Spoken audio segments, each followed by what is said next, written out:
I was broke as shit, flatlined financially, emotionally, existentially, whether by poor choices in my youth or plain old shit luck.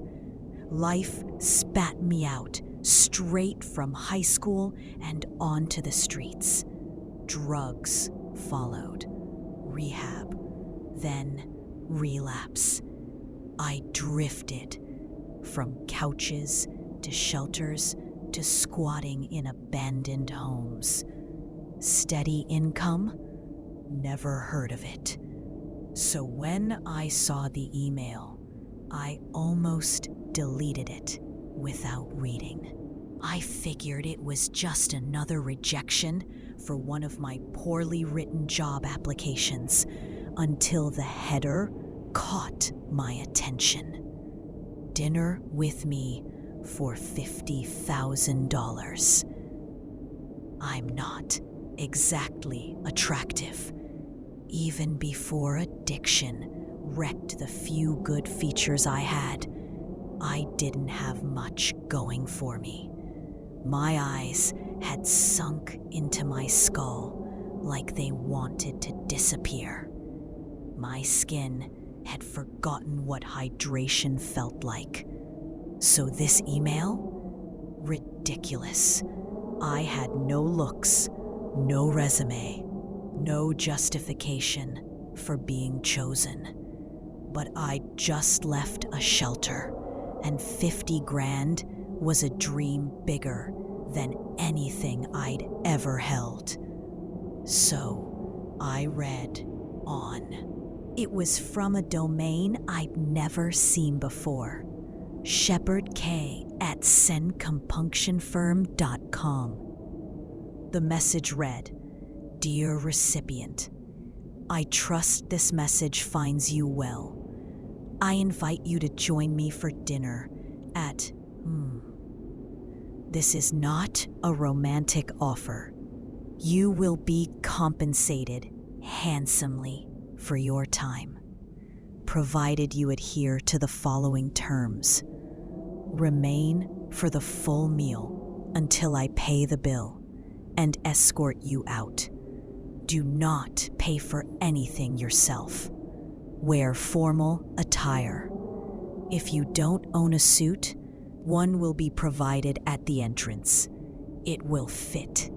Any breach will void all compensation. To accept, reply. A time and date will be sent. To decline, disregard this message."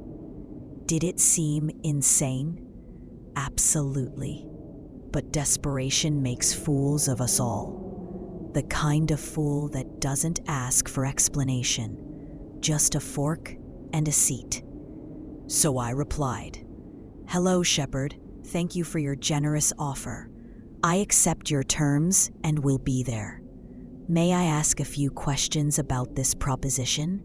Again, thank you." I didn't expect a response. Maybe a phishing scam, maybe nothing. But seconds later, a reply came. Monday at 6 p.m. at N.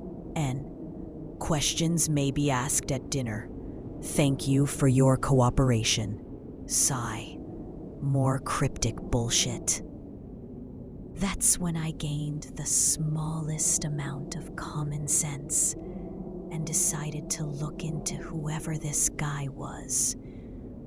This was clearly his business email. So I Googled the domain, S&K Compunction Firm. I was expecting some big group of lawyers off the name alone. But nope.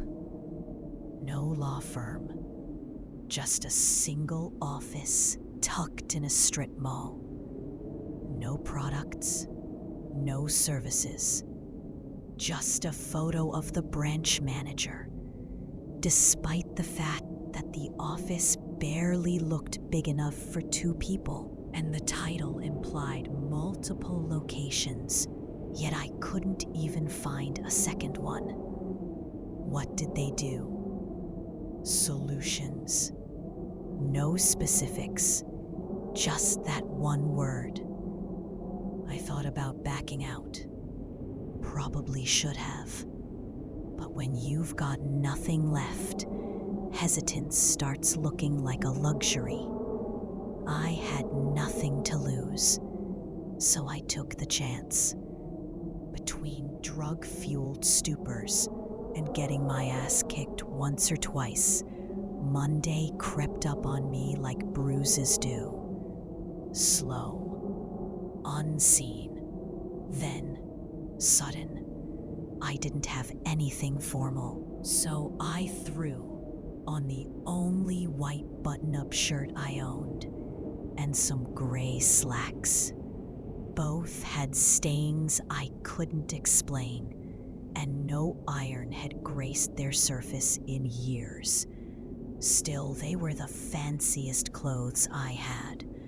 None of it mattered. The second I hobbled into the restaurant, the greeter, if you could even call them that, handed me a dry-clean suit without a word and pointed to the bathrooms. I took the hint. This suit seemed expensive. Real Men's Warehouse type shit.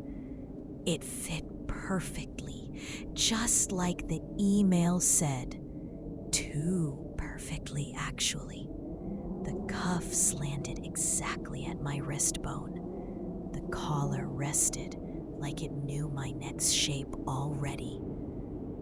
I didn't have the time or money to question it. I walked back out. The place had a strange charm. Soft lighting spilled across tablecloths in smooth pools of warmth. Ornate picture frames lined the walls, filled with abstract paintings that felt a bit too familiar. Wood trim hugged every surface. Big, glittery curtains hung heavy, like a wedding reception. It smelled like artificial plants and faded fabric. Soft jazz floated through the air and brushed against my ears. As I scanned the room, I realized something unsettling.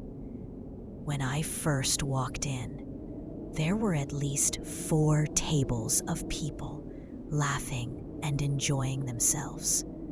It had been noisy and lively, but now, silent, empty, like a bell had rung that only I hadn't heard. Just a few bartenders, the mute greeter, and one bald man in a suit eerily similar to mine. I already knew who he was. His photo was the only thing of note I'd found when looking up the domain. The branch manager. I approached his table, and before I could ask if he was expecting me, he gestured to the chair across from him. He was an older man, maybe 50, with sad, droopy eyes.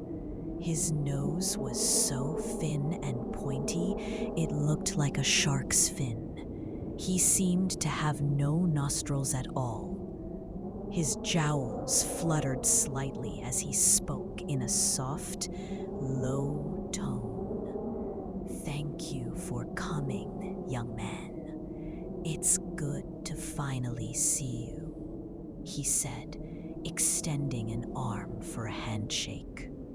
I tried my best to sound steady and firm, despite my rising anxiety.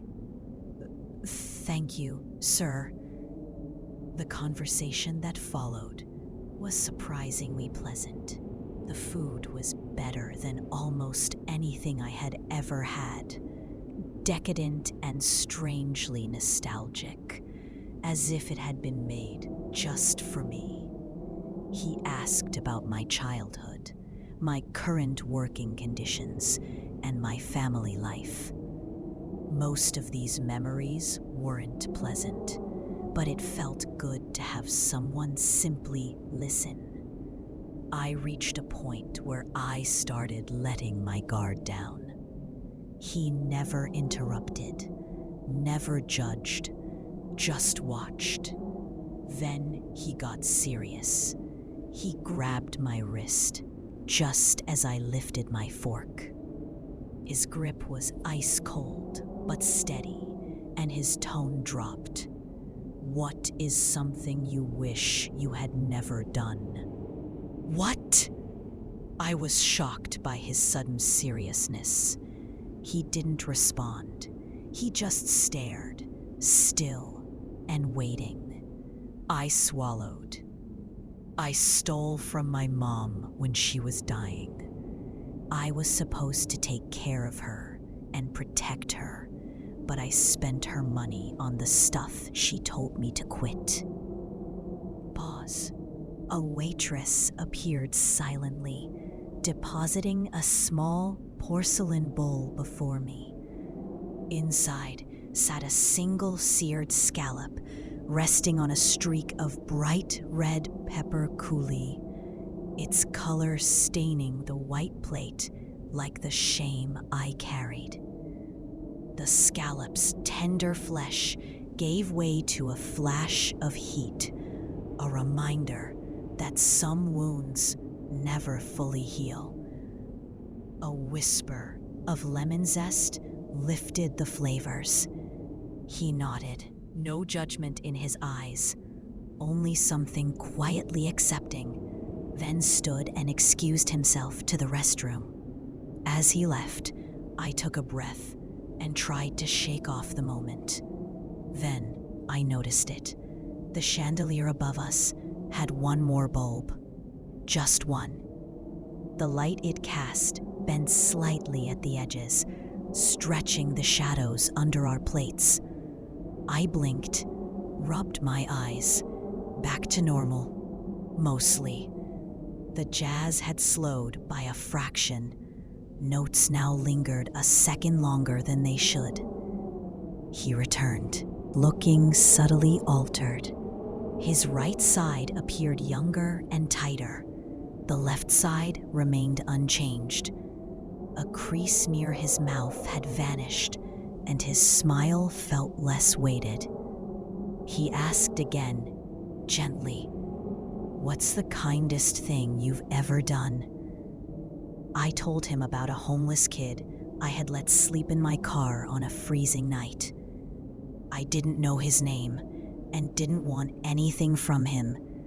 I just locked the doors and stayed up until morning in case someone tried anything. While his gaze lingered, another course arrived.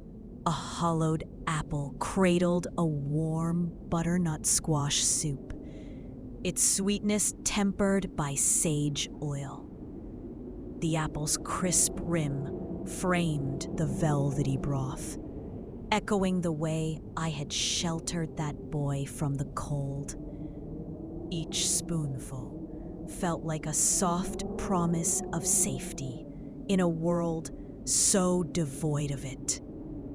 This time, as he listened, something in his face responded. His left eye seemed brighter, and the left side softened. He looked younger somehow. Maybe the light was playing tricks, or maybe the room had grown darker. He asked another question. "What's the worst lie you've ever told?" I hesitated. I had promised myself I would never recall this memory, yet I felt compelled to tell the old man. When someone close to me overdosed, I could have saved them. I saw them, but was frozen in fear, thinking I could be just like them. When the police came, I told them he was already dead when I got there. He nodded again. Still no judgment, just listening. I'm not sure how, but as I spoke, a new course appeared. A translucent, steamed dumpling sat alone, its skin almost too delicate to touch.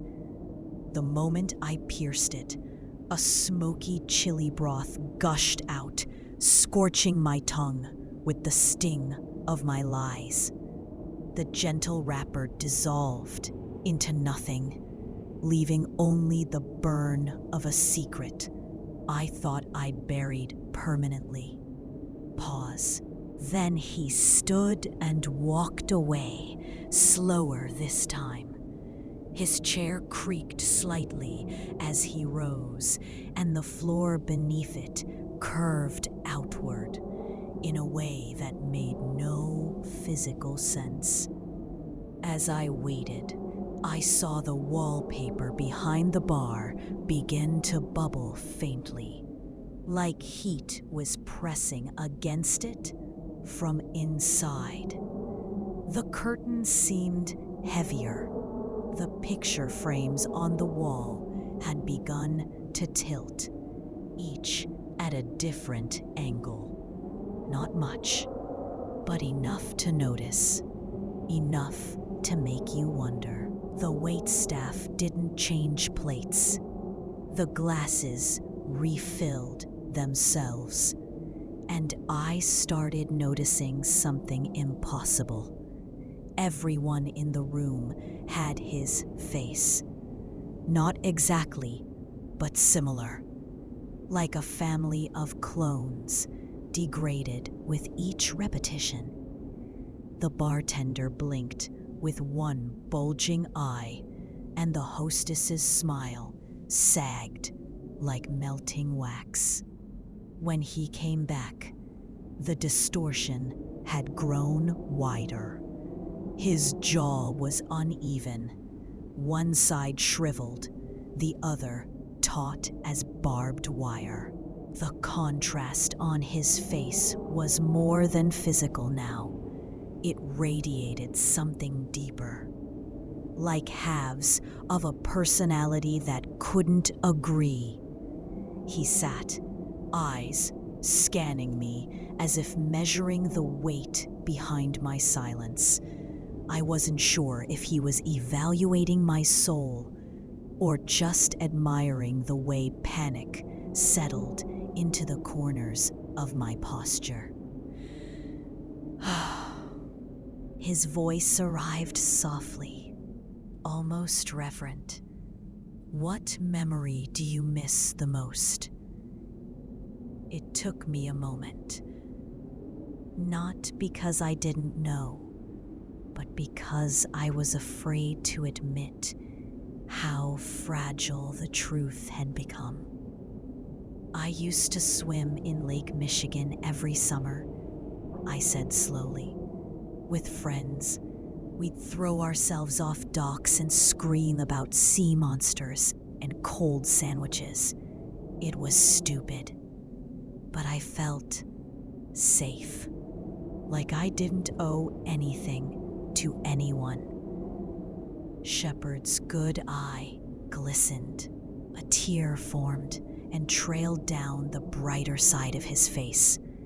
It lingered at his chin and disappeared into the folds. The darker side remained unflinching, its socket almost hollow now. I stared at him, unsure whether to thank him or run. He didn't speak. He just stood, his movements slower this time, calculated, weighty. The chair creaked like it hated being left alone. This bathroom break felt longer. The silence thickened, and the music was barely audible. The overhead lights dimmed again, and this time they pulsed faintly. One of the picture frames fell sideways. The bartender wiped the same spot over and over, face devoid of emotion, eye bulging slightly. The wallpaper near the entrance was peeling, tiny tendrils reaching outward like roots. A fly circled the wine glass beside my plate, but never landed, looping endlessly. I felt my chest tighten. Pause. Shepard returned. This time he didn't sit. He loomed. His face was wrong. The symmetry had given up. One eye bulged fully, twitching in quick spasms. The other was practically sunken. His mouth hung slightly open, but no breath escaped. He said nothing for several seconds, just watched me. Then finally, "Would you like dessert?" I stood, almost instinctively. "I think I need the bathroom," I said. He nodded slowly. "Take your time." The restroom was too quiet. The mirror too clear. I leaned forward, expecting to see my own ruin reflected, but instead, behind me, in the mirror, Shepard waited. Not in the room, but in the reflection. His body was stretched, taller than before, suit shimmering like the surface of a pond. He smiled, both eyes twitching violently. I didn't scream or move. I just stepped back out, numb. The dining room was nearly gone. The walls had peeled upward toward the ceiling. Tables melted into spiraled masses of dark wood and cloth. The floor rippled like liquid stone. The curtains had vanished entirely, leaving a strange, static haze where windows had once been. Shepard stood at the center, calm. "You've done well, young man," he said. "Repentance is never easy. The hardest part is accepting that you are no longer part of the world you knew." My knees threatened to give out. I wanted to argue, to scream, to run, but nothing in my body responded the way it used to. Everything had slowed, except him.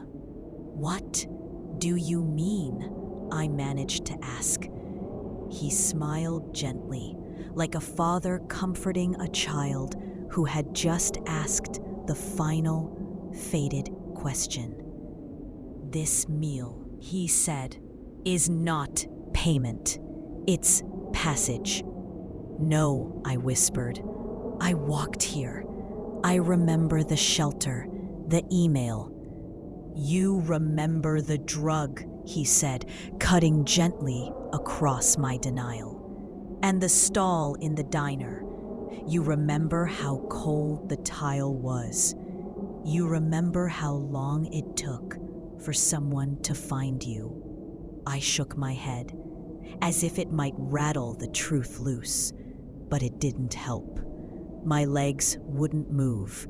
"All we offer," he continued, "is a moment. One last conversation. One last taste. One last confession." The last of the room flaked away like ash in the wind. The table in front of us dissolved into nothing. Steam hissed upward from cracks in the floor that hadn't been there seconds before. Pause. Shepard extended his hand again. The suit he wore shimmered strangely, colors shifting like moonlight on ocean currents. Patterns swirled across the threads. Faces, maybe, or shadows. I couldn't be sure. "You did well," he said quietly. You were honest. That's all we ask. I felt tears on my cheek, though I didn't know how they got there. What happens now? Shepard looked over his shoulder. Behind him, the restaurant was finally gone. In its place, a hallway of shifting doors, some open, some pulsing with warm light, others dimmed and sealed. Now, he said, you choose.